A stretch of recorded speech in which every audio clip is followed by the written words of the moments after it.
Бақытсыз бай. Авторы Әдина Әбдібайқызы. Ертеде жалғыз басты бір бай өмір сүрді. Оның туысқаны да, баласы да жиған мал мүлкі мен ақшасы еді. Соларды баладай мәпелеп күтетін. Бір күні ол жалшысының көңілді күлкісін естіп, оның үйін айналшықтап тың-тыңдады. Бірақ мардымды ештеңе ести алмады. Ол ертесіне жалшыны түннің ортасына дейін босатпай, әбден жұмысқа салды. Бірақ кешегі күлкі тағы да қайталанды. Дек бірі қашып, шыдамсызданған бай, енді мынау менің қазынамнан ұрлап жүр, сол үшін үйіне барып мәз боп жатыр деген жаман ойға кетті. Ол жалшысының есігін бір теуіп кіріп барды. Сөйтсе, жалшысы екі баласын арқасына мінгізіп алып, өзі ат боп ойнап жүр екен. Ақымақ, бүгін қиралаңдап дұрыс жұмыс істемедің. Түнімен мына мұрынбоқтарыңды ойнатам деп шаршайды екенсің ғой, деп ақырды. Қожайын, осы екі балапанымды көргенде шаршау, уайым дегенді ұмытып, тыңайып сергіп қалам, деп байыпты қалпынан жазбай жауап берді малайы. Нағыз ақымақ екен деп үйден атып шыққан бай енді, мен кеш кіріп қалдым бекен. Ол ұрлаған ақшасын тығып үлгерді де, маған сыр бермей отыр сұмпайы деп, күдігінен арыла алмай-ақ қойды. Екінші күні жалшы таң атқанша жұмыс жасады.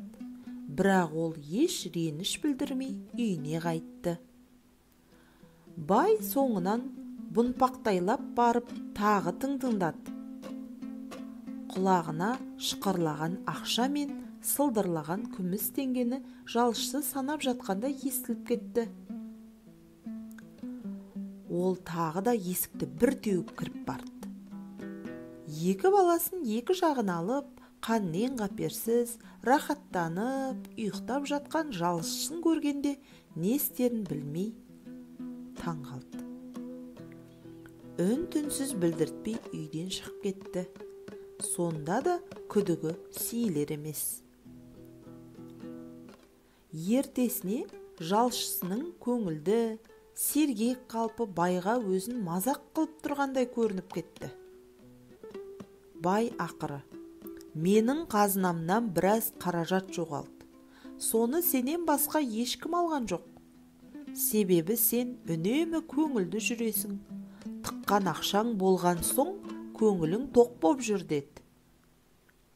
Сонда жалшысы, қожайын, жағдайың сорлы құлдан да жаман-ау. Күнде кешке үйімді тұрауылдайсың. Менің байлығым екі балам мен жан жарым, және денсаулығым мен қара күшім.